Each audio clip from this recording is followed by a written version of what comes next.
Son las 8 de la noche en punto, esto es Sala de Prensa, les damos a todos la bienvenida a esa edición de Sala de Prensa en la que vamos a hablar de varios temas en materia, decisiones importantes en materia gubernamental, del gobierno del presidente Gustavo Petro, pero sobre todo vamos a hablar de este remesón ministerial, de los cambios en el gabinete del presidente Gustavo Petro, la renuncia del ministro de las TIC y también de la ministra de Transporte, de la entrada también de Laura Sarabia, que asume ese nuevo cargo como la próxima canciller. Pero los detalles a esta hora los tiene María Camila Roa de lo que ha acontecido a propósito de este remesón ministerial. María Camila.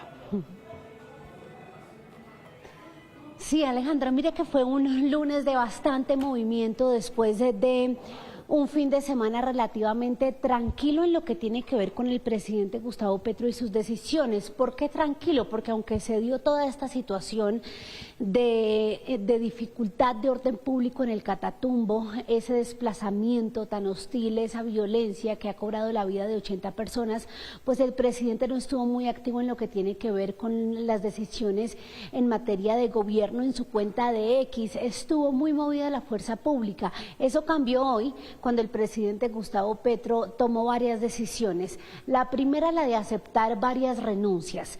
Las ya cantadas, podríamos decir, hay una sola que de pronto sorprende. La primera es la del canciller Luis Gilberto Murillo, que él mismo lo ha reconocido, estaba cansado. También recordemos que ha estado en contra de varias posiciones del presidente Gustavo Petro en materia de diplomacia, las posiciones que ha adoptado Colombia frente a varias situaciones de orden internacional. La segunda fue la ministra de Transporte, María Constanza García. Esta quizás fue la sorpresa. Ella venía de hecho al frente de varios proyectos que se están desarrollando y nos cuentan que sería por posibles molestias o posiciones encontradas con el presidente Gustavo Petro. El otro que sale es Mauricio Liscano, el ministro de las TIC, va a estar hasta la próxima semana, el 27 de enero. Dice él que es porque nace uno de los hijos que está esperando con su esposa, que nace específicamente el martes, le tiene el parto programado para ese día, que se quiere dedicar a su familia, pero pues Mauricio Liscano es un hombre muy activo en el mundo político y conocemos que ha hecho varias movidas en ese sentido de cara al 2026. Ellos son los que se van, pero hay cambios que tienen que ver con los que se quedan, pero mueven su oficina. Por ejemplo, Laura Sarabia sale de aquí del DAPRE, de la Casa de Nariño, y se va para el Palacio de San Carlos como la canciller más joven que ha tenido Colombia. Esta mujer que sin duda alguna es muy poderosa, que maneja los hilos del poder desde aquí, desde la Casa de Nariño, y la reemplazará a ella, Alejandra, en el DAPRE, Jorge Rojas, que es el actual vicecanciller, un hombre muy cercano al presidente Gustavo Petro. Por ese lado están las decisiones que tienen que ver con el gabinete del presidente, pero también tomó una que es quizás la de mayor impacto a nivel nacional en este momento, que tiene que ver con la conmoción interior y el estado de emergencia. Todo aplica para el Catatumbo, pero recordemos que aunque se decrete para una región, lo que tiene que ver con la creación de nuevos impuestos, modificación de presupuesto y otras facultades que permite la Constitución en este artículo 213 y en el de la emergencia económica, pueden aplicar a nivel nacional. Entonces estamos muy atentos a lo que es puntualmente ya la minucia de la norma, qué facultades va a usar el presidente de aquellas que le permite la ley. Y recuerde, Alejandra, que de la conmoción interior y la emergencia económica incluso nacen otros decretos. Hacia abajo se desglosan decretos que tienen que ver con las diferentes carteras, ya lo que cada ministerio decida para alcanzar los objetivos de estos decretos iniciales, que sabemos que se conversaron el fin de semana, que los ministros están al tanto. De hecho, vimos aquí pasar a la secretaria jurídica, no quiso hablar mucho porque iba corriendo para reunirse con el ministro de Interior, Juan Fernando Cristo. Entonces, pues ha habido movimiento en la Casa de Nariño sin mayores detalles, pero fue un día movido en lo que tiene que ver con decisiones del presidente Gustavo Petro. Ya vamos a analizar precisamente esas dos decisiones, por eso a esta hora nos acompaña Pedro Viveros, analista político. Gracias por estar con nosotros. Y también a María Camila y a todos los que nos están viendo en este momento. Mire, quiero despedir a María Camila antes de iniciar ese análisis preguntándole si hay en el Sonarejo algún otro movimiento en materia del gabinete del presidente Gustavo Petro. Yo sí creo, Alejandra, Creo que ahí faltan directores de institutos, faltan embajadores, faltan muchas personas que, en mi opinión, lo que están preparando es una carrera para las elecciones del 2026. Esto es un cambio que mezcla política electoral con el equipo que el presidente Petro quiere tener a su lado para terminar el mandato, y no me cabe la menor duda que quiere cerrar el gobierno alrededor de personas cercanas a él para trabajar esos últimos meses que le quedan y darle también por el otro lado, como le digo, la largada electoral al sector que él representa y que sin duda quiere también estar presente en las elecciones, Alejandro. Pero ya nos vamos a quedar con usted para seguir hablando también sobre esas otras medidas tomadas por el presidente Gustavo Petro a propósito de la muy grave crisis humanitaria que se vive en la zona del Catatumbo. María Camila, lo que está sonando al respecto, ¿será que habrá algún otro movimiento a propósito de lo que nos analizaba también Pedro Viveros?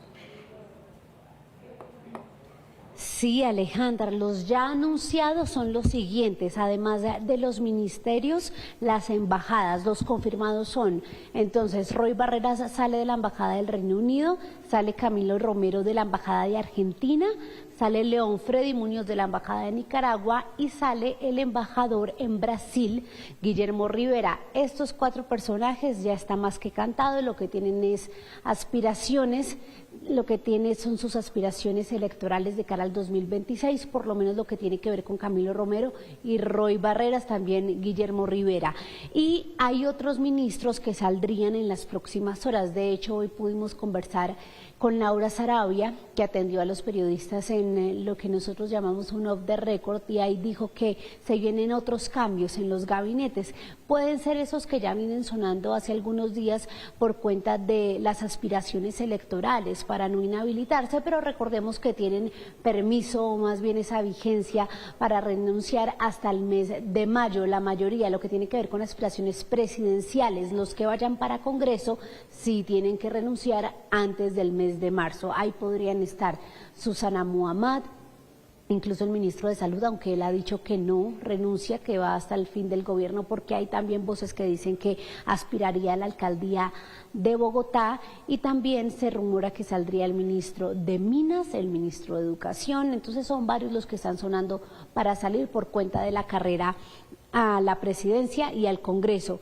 Y los embajadores también, Alejandra, van a cambiar no solo por este tema, sino nos dijo hoy la directora del DAPRE y entrante canciller de la República que ella va a modificar mucho lo que es el servicio diplomático, que a partir de su llegada solo serán embajadores y solo ocuparán esos cargos importantes los que tienen carrera diplomática, y que se acaba eso de que te nombro porque eres cercano o porque eres mi amigo. Reporte con María Camila Roa, que ha estado al tanto de ese tema. Muchísimas gracias. A usted, Aleja, a los usuarios de Sala de Prensa y por supuesto a mi querido Pedro Viveros. Chao. Chao, un abrazo. Vuelvo con usted, Pedro. Básicamente este era un remesón que se estaba esperando, pero quisiera concentrarme en lo otro también muy importante, y son los motivos.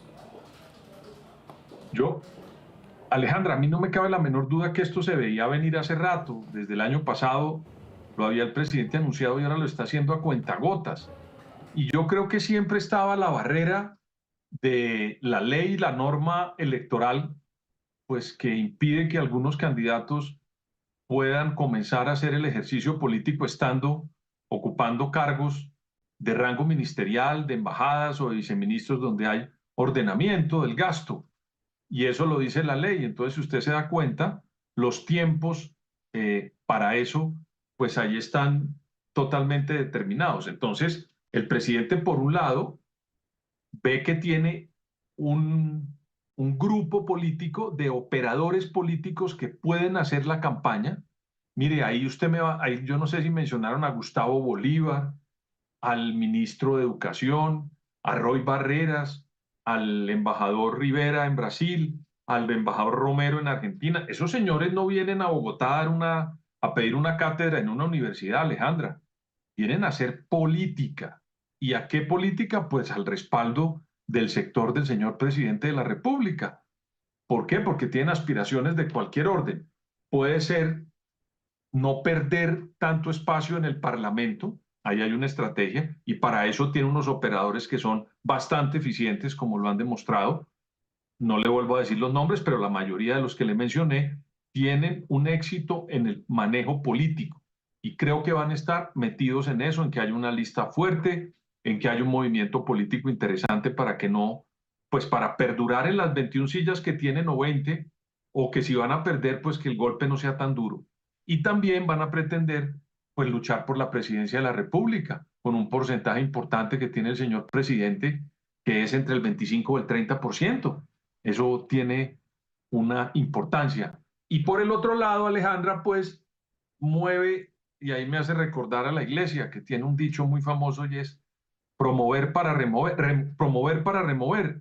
Entonces salen unos señores a la palestra a hacer política y él sube a otros funcionarios de su entorno para que lo acompañen al cierre de gobierno.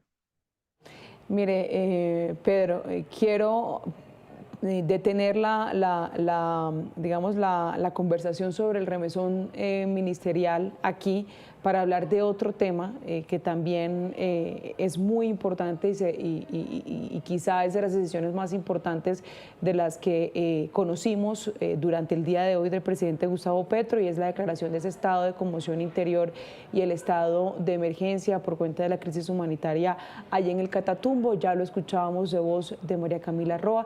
Quisiera saber el análisis que usted hace al respecto de esa decisión, de la pertinencia de esa decisión. Pues mire, Alejandra, por supuesto que ese es un instrumento que brinda la Constitución. Afortunadamente se cambió en el 91, porque hasta el 91 los presidentes habían abusado de algo que se llamaba el estado de sitio, donde tenían la posibilidad de manejar el país casi que por encima de la ley, los mandatarios de turno. Afortunadamente, la Constitución del 91 reguló eso muy bien y creó la Corte Constitucional, que ha emitido sentencias para regular eso. Dicho eso, Alejandra, a mí me da la impresión que el presidente de la República y su gobierno no ha dejado que haga su trabajo la fuerza pública en Catatumbo.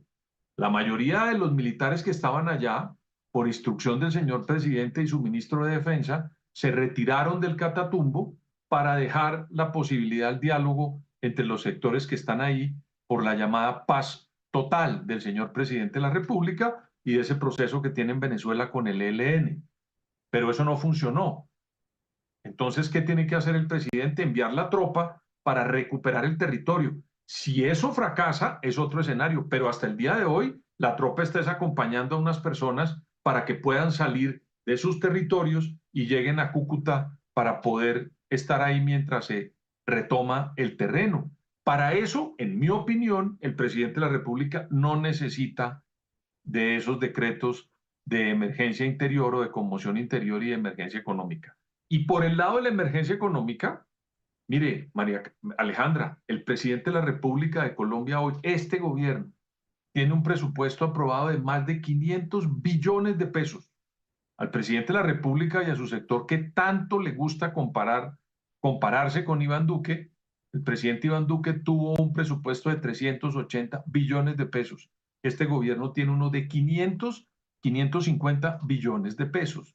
Si tienen esos recursos, que en mi opinión son muy importantes, pues el señor presidente debería, si no tiene la plata que le quiso aprobar, con que él quiso que la aprobara el Congreso y no lo logró por medio de esa reforma tributaria, pues debería ajustar el cinturón y ver como en cualquier casa, Alejandra, cuando la plata no alcanza, ¿qué tienen? Pues reducir gastos. Aquí, en eso, el presidente se equivoca si lo que quiere es, vía esto que pasó en el Catatumbo, que le repito, no lo ha resuelto y tiene las herramientas para hacerlo, el presidente de la República, debería el presidente, repito, María Camila, Alejandra, él está utilizando ese mecanismo de la conmoción para meter unas reformas y sacarle más tributos a los colombianos. Afortunadamente está la Corte Constitucional de Colombia, que lo aprobó los constituyentes de 1991, que tienen la posibilidad de examinar eso muy bien y ver qué de eso sí es extraordinario para tener que meterlo en la conmoción interior o en la emergencia económica. Parte de ese argumento, de ese análisis que usted nos comparte a esta hora, han utilizado también varios de las personalidades que han generado cuestionamientos alrededor de la decisión del presidente Gustavo Petro, que por supuesto genera muchas preguntas, muchos interrogantes que aquí estaremos resolviendo para nuestros usuarios. Muchísimas gracias, Pedro, por esos minutos. Un abrazo, Alejandra. Mil gracias a todos los que nos vieron. Gracias.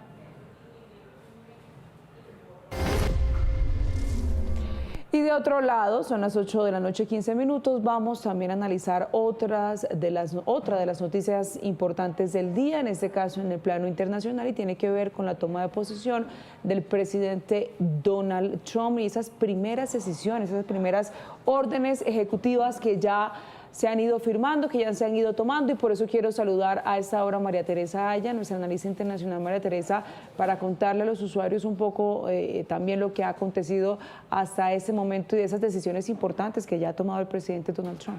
Buenas noches. Alejandra, buenas noches. Sí, el presidente Trump, como dicen, es diciendo y haciendo, porque no ha perdido ni un minuto y apenas terminaron los actos protocolarios, ese rally que tuvieron en Capital One, que es como es el estadio donde se juega hockey en el hielo, es decir, es una capacidad de cerca de 20,000 personas, ya empezó a trabajar. Es más, en el mismo estadio firmó las primeras 8 órdenes ejecutivas que se han firmado en el día y que tienen que ver con promesas que había hecho. Estas incluyen sobre todo temas federales, por ejemplo, que los empleados ya no pueden trabajar de manera remota, que tienen que estar allá. Revisó, o más bien anuló, la primera que firmó fue la anulación de 78 órdenes ejecutivas que había firmado el presidente Biden a lo largo de los últimos años. Se retiró, y esto es tal vez una de las más importantes en mi opinión, retiró a Estados Unidos del Pacto de París. Es decir, Estados Unidos ya no estaría obligado a mitigar las emisiones por cuenta del carbono que van hacia el medio ambiente. Y es más, cuando la firmó dijo, no veo nosotros por qué vamos a estar obligados a esto cuando hay países como China que producen muchas emisiones, lo cual es cierto, hay que decirlo, y estas no se quedan en China, sino las producen de manera, y acá es típico del presidente Trump otra vez, que a los 3 días y medio están en Estados Unidos y ahí sí caen y nos afectan a todos nosotros. Los chinos no respiran lo que producen, nosotros lo respiramos. Es decir, otra vez estaba hablando mal de los chinos. Ya de regreso, como estamos viendo en la Casa Blanca, procedió a una rueda de prensa mientras firmaba otra batería de órdenes ejecutivas. Y acá, Alejandra, fue muy importante porque se dedicó al tema de la frontera sur, un tema que para él ha sido clave en la campaña y ahora como presidente. Ya declaró, sacó a Cuba, otra vez está en la lista de países que apoyan el terrorismo, declaró la emergencia en la frontera sur, lo cual le permite enviar tropas y militarizar la frontera, y declaró a los carteles mexicanos grupos terroristas. Y ahí le preguntaron, ¿esto significa que usted puede mandar tropas a México para acabar con estos grupos? Y simplemente dijo, puede ser, puede ser, puede ser. Es decir, está actuando según lo que prometió, y a veces da la impresión de que está firmando órdenes, y ya te explico por qué, Alejandra, y te dejo, que son más que todo un saludo a la bandera de lo que dijo en campaña. Por ejemplo, firmó una orden revocando la enmienda número 14 de la Constitución americana, diciendo que las personas que nacen en Estados Unidos, si no nacen de alguien que es nacional, ciudadano americano, no van a tener la nacionalidad. Es decir, los hijos de gente, por ejemplo, como profesores o gente que reside allá, no, tienen que ser ciudadanos naturalizados o ciudadanos de Estados Unidos. Esto es muy complicado porque él no puede decidir eso. Una enmienda constitucional solo se puede revocar mediante la acción, uno, del Congreso en 2/3 partes, y luego que el Congreso en pleno la ratifique en 2/3 partes, tienen que el 75% de los estados, es decir, si son 50, estamos hablando de cerca de 35, 38 estados que tienen que decir, estamos de acuerdo con la ratificación, y eso es muy difícil que pase. Entonces es un saludo a la bandera a promesas de campaña en algunos casos. Hay expectativa por otros dos temas también, Teresita. Uno, se lo menciono porque tiene que ver con esas decisiones que también había asegurado Donald Trump iba a ser de las primeras que iba a firmar, y era ese perdón para muchas de aquellas personas involucradas también en la toma del Capitolio el pasado 6 de enero. Sí, y es interesante, Alejandra, porque cuando él habla de esas personas se refiere a rehenes, a los rehenes que tenía el gobierno y la justicia politizada del presidente Biden en las cárceles y que hay que liberar. Cerca de 1.500 rehenes, para usar las palabras del presidente Trump, que van a ser liberados mediante los perdones que les firmó hoy para que salieran de la cárcel. Bueno, pero además, Teresita, la otra noticia que aquí hemos venido desarrollando ha sido ese anuncio que hizo en medio de su discurso de posesión, en medio de los actos protocolarios, en el que se refería también a esa retoma del control del Canal de Panamá, que ya generó reacciones incluso por parte del presidente de Panamá, el presidente Mulino. Sí, es interesante, Alejandra. Los tratados que se firmaron en 1979 entre Omar Torrijos en Panamá y Jimmy Carter en Estados Unidos, para que le fuera devuelto a Panamá la zona aledaña, eran cerca de 10 kilómetros que formaban una franja alrededor del Canal de Panamá, que le fueran devueltos en soberanía plena a Panamá. En realidad son dos decretos, dos tratados. Uno que habla así de la soberanía plena, y el otro, que es al que se refiere el presidente Trump, habla de neutralidad. Se dice que esto se hace mientras se garantice la neutralidad del canal para todas las naciones. En caso de que no se haga, dice el tratado, Estados Unidos podrá intervenir nuevamente en Panamá para resolver esta situación. Y acá es donde el presidente Trump, en su retórica, en su manejo del discurso y la semántica, ha dicho que se está incumpliendo precisamente esa neutralidad y que le están dando prelación, favoritismo, mejores tarifas a China, lo cual no es cierto. Se trata a todos los barcos por igual. Es más, la mayoría de barcos que cruzan el canal a hoy son barcos americanos. Los chinos, lo que pasa es que sí están en Panamá. Panamá es miembro, se adhirió en el 2017 bajo el presidente Varela a la famosa ruta de la seda de los chinos, que es una idea china para invertir en infraestructura en otros países y así influir y tener una presencia en esos otros países. Ahí ha tratado de construir puertos y ferrocarriles y un puente muy grande sobre el canal en Panamá, el cual ha sido suspendido desde hace años y no ha llegado a ninguna, no se ha completado ninguna de estas iniciativas. Es decir, no hay grandes infraestructuras chinas, no hay favoritismo chino, pero el presidente Trump está argumentando que lo hay para llevar precisamente, yo creo que más que otra cosa, a Panamá a reconocer que tiene que tener menos influencia, hacer menos tratados con los chinos. Yo creo que detrás de todo esto hay una gran advertencia a China, diciéndole, estamos frente al continente americano y eso es América para los americanos. América grande otra vez, sí, y América para esta América grande otra vez. No es para los extranjeros y mucho menos para los chinos. Esto ha generado, como bien lo dices, toda clase de apoyo al presidente Mulino, que es de derecha.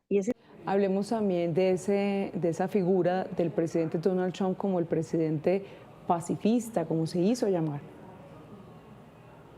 Sí, uno ha hecho varias veces referencia a lo que pasó en Gaza y a que él fue el artífice y que gracias a él hubo el acuerdo de Gaza que vimos en días pasados, y es cierto.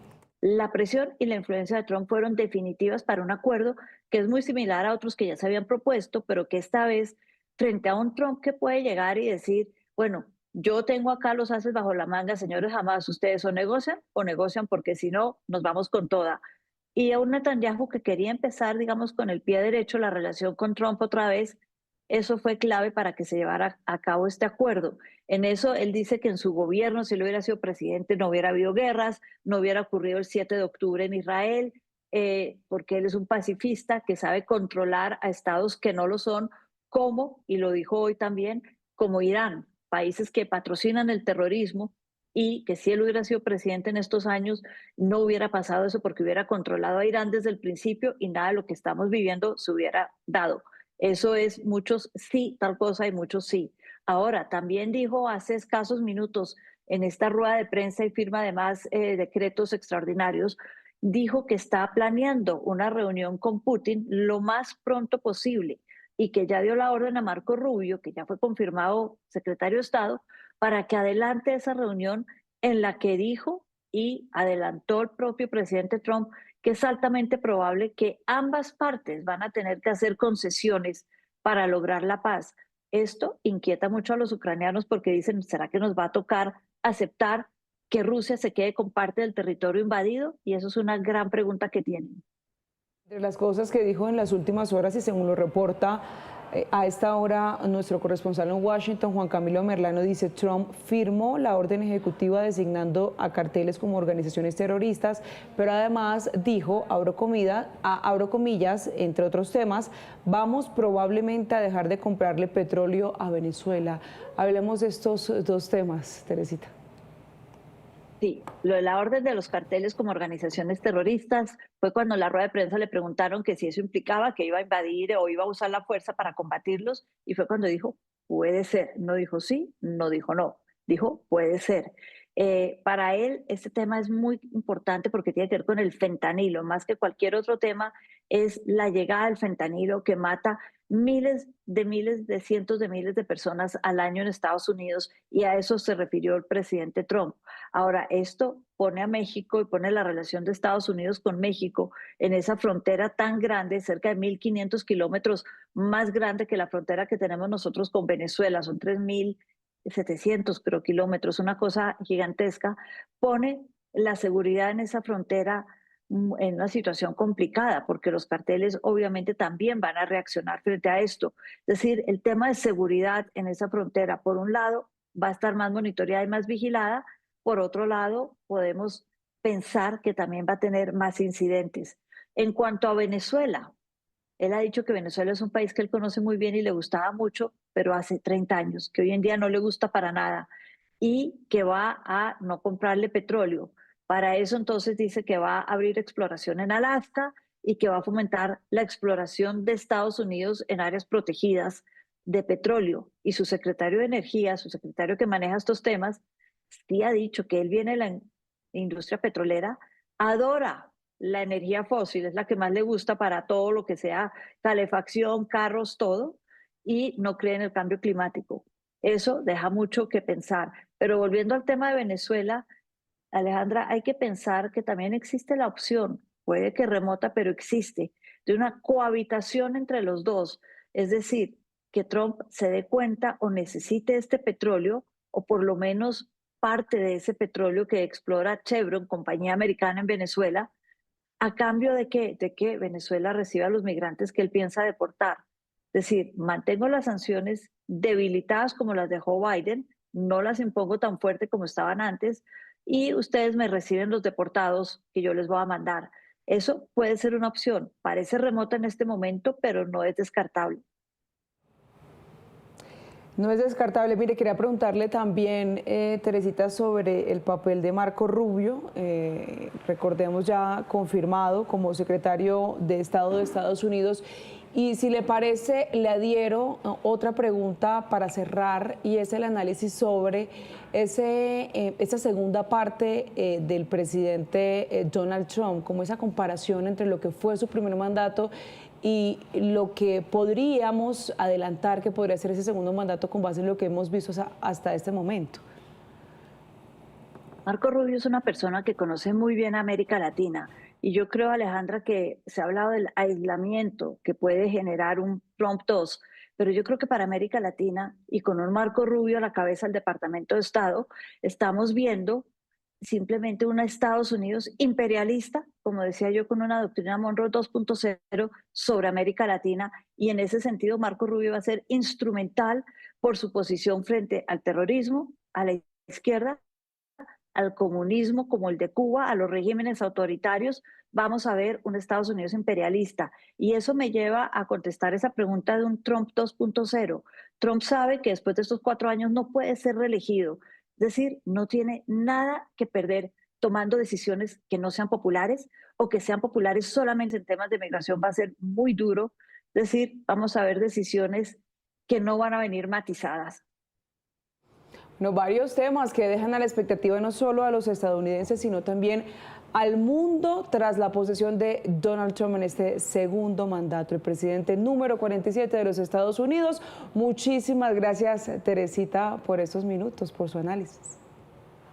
Gracias, Alejandra. Siempre un gusto estar con ustedes. Y de esa manera nos despedimos. Esto fue Sala de Prensa. Que tengan todos una muy feliz noche y los esperamos también en Noticias Caracol en Vivo de las 9 de la noche.